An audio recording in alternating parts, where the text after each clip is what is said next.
The old brick building at the edge of town had a history that most people preferred to forget. The morgue was no exception. It stood on a forgotten street, its heavy steel doors and stained windows an unwelcome sight for those who passed by. Its reputation was that of eerie silence and unspoken dread. For 20 years, Jake Thompson had worked the night shift at the morgue. A seasoned pathologist, Jake had seen his fair share of death, but nothing could have prepared him for the night he was about to experience. It was a particularly cold and stormy night. The wind howled like a tortured soul, and the rain beat relentlessly against the windows. The lights flickered intermittently, casting erratic shadows that danced along the walls. Jake had settled into his routine, checking the bodies, filling out paperwork, and making sure the equipment was functioning correctly. Tonight was different, though. The darkness seemed thicker, almost tangible, as if the storm outside had seeped into the very essence of the building. Jake was alone, save for the bodies that lay in cold, metal drawers. The radio, his only companion, played softly, its static intermittently interrupted by ghostly whispers of static. As Jake moved from drawer to drawer, he noted a new arrival, a body that had been wheeled in earlier in the evening. The man had been found in a remote part of town, a victim of an apparent accident. His body had been badly mutilated, and Jake's stomach churned at the sight. With practiced efficiency, Jake prepared the body for examination. As he began the autopsy, a sudden draft swept through the room, causing the lights to flicker wildly. Jake looked around, trying to pinpoint the source of the chill. The air was thick, almost electric, and he couldn't shake the feeling that he was being watched. The autopsy continued in eerie silence until Jake noticed something peculiar. The man's eyes, though clearly lifeless, seemed to follow his every movement. Jake dismissed it as fatigue and nerves playing tricks on him. He pressed on, trying to ignore the growing sense of unease. As the clock ticked closer to midnight, Jake heard a soft whisper, almost imperceptible above the sound of the storm. He turned, but the room was empty. The whispers continued, growing louder and more insistent. They seemed to come from the walls, the drawers, and even the body on the table. Jake's pulse quickened, and he felt a cold sweat break out across his forehead. Desperate to calm himself, Jake tried to focus on his work. But then he noticed something even more unsettling. The body's fingers twitched ever so slightly, as if trying to grasp at something. Jake froze, staring at the body, convinced that his mind was betraying him. He reached out to check for any signs of life, but the body was as cold and lifeless as ever. The storm outside raged on, its fury echoing through the empty hallways. Jake's breath came in short, ragged gasps as he worked to finish the autopsy. The whispers grew louder, coalescing into a single, chilling phrase, "Help me." Jake's heart pounded in his chest. He tried to rationalize what he was experiencing. It was just the storm, the isolation, his exhaustion. He was imagining things. But deep down, a gnawing fear told him otherwise. Then came the sound of a loud bang, startling Jake. He looked around, his eyes darting to the metal drawers. One of them was slightly open, as if someone had tried to force it. He walked over and peered inside, but it was empty. The sense of being watched intensified, and Jake's hands shook as he closed the drawer. Suddenly, a chill ran down his spine as he heard footsteps echoing through the hall. He was alone in the morgue, he had seen to that. With a deep breath, he picked up his flashlight and ventured into the darkened corridor. The storm had made the hallways eerily silent, the only sound being the distant rumble of thunder. As Jake walked deeper into the building, he felt an inexplicable urge to return to the autopsy room. Something was terribly wrong, and he had to make sure everything was in order. When he returned, the room was colder than before. The lights flickered erratically, casting long, distorted shadows across the walls. The body on the table was no longer in its original position. Jake's heart raced as he approached the table, his flashlight casting a beam of light across the body. It was now sitting upright, its head turned to face him. Jake's breath caught in his throat. The man's eyes were open, and a ghastly grin stretched across his face. Jake stumbled backward, his mind reeling with fear. The body's lips moved, forming the words, "You shouldn't have come here." Desperate, Jake grabbed a nearby scalpel and raised it defensively.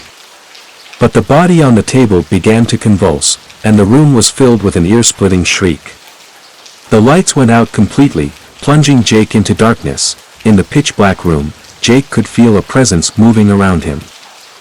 The whispers were louder now, mingling with guttural growls. His flashlight flickered on, and in its brief beam of light, Jake saw that the room was filled with shadows, dark, shifting shapes that seemed to close in on him. He fumbled for the door, his hands shaking uncontrollably. As he finally managed to open it, he was met by a horrific sight. The morgue's long hallway was filled with grotesque, spectral figures.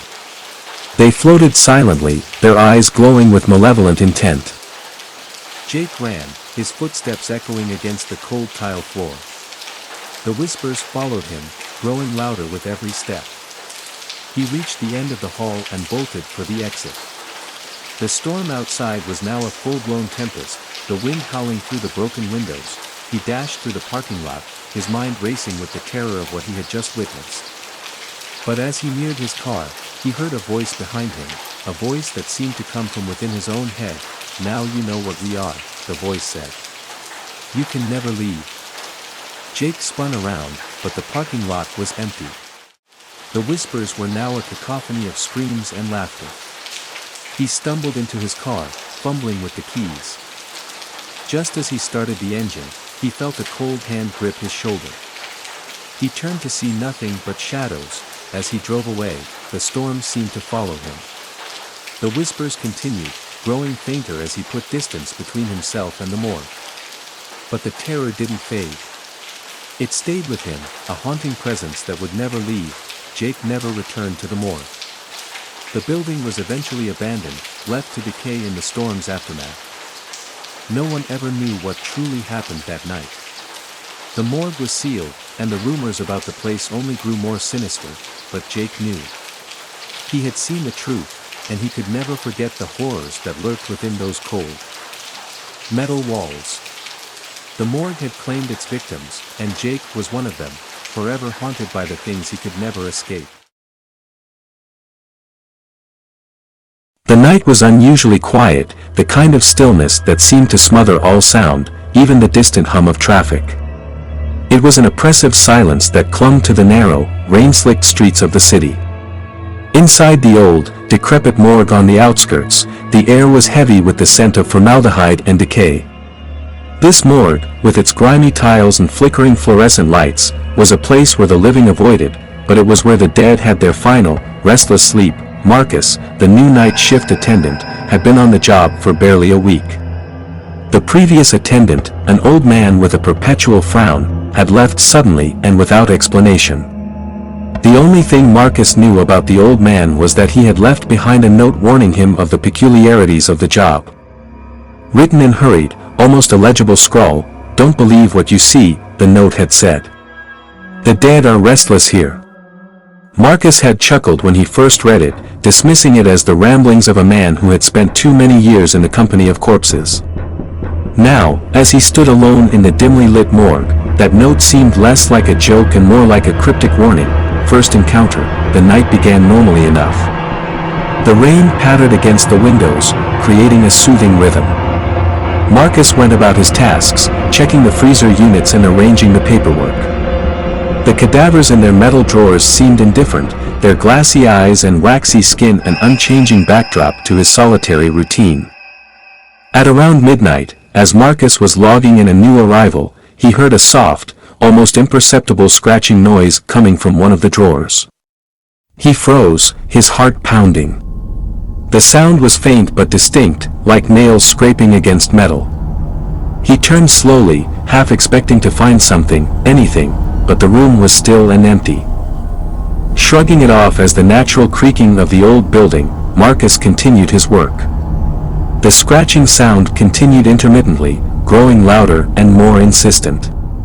It was as if something, or someone, was trying to escape. He approached the drawer cautiously, his hands trembling. The scratching ceased abruptly as he opened it, revealing a body shrouded in a stained white sheet. The face was obscured, but the cold, lifeless hand resting on the side of the drawer looked normal enough. Marcus quickly closed the drawer, trying to convince himself it was just a trick of the imagination. The rattle, the scratching was soon replaced by a new, more disturbing noise, the sound of rattling chains. The noise came from one of the adjacent rooms where the older bodies were stored. Marcus tried to ignore it, but the rattling grew louder and more chaotic. It was as if someone was dragging heavy chains across the floor. Gathering his courage, Marcus went to investigate.